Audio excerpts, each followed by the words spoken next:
দরকার হলে প্রচারে নামুন।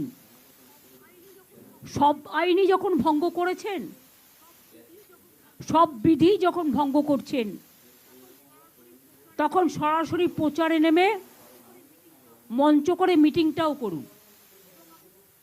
এবং আমি হাসি মুখে বলতে চাই, যা ইচ্ছে করতে পারেন। আপনাদের অনেক পরিকল্পনা, অনেক চক্রান্ত আছেন, কিন্তু তাও মনে রাখবেন, সব অফিসারই আমাদের অফিসার, যারা বাংলায় কাজ করে। ইলেকশন ডিক্লেয়ার হলেও ইলেক্টেড গভর্নমেন্ট কিন্তু থাকে, এবং আগামী দিনেও বিজেপির কোনো সম্ভাবনাই নেই। আগে যা সিট পেয়েছিল তার থেকে তলানিতে নামবে।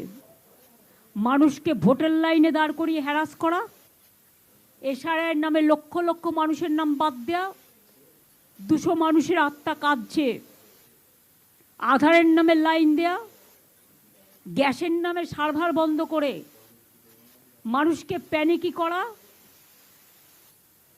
নোটবন্দির নামে লাইন করা, এসআইআর এর নামে লাইন করা,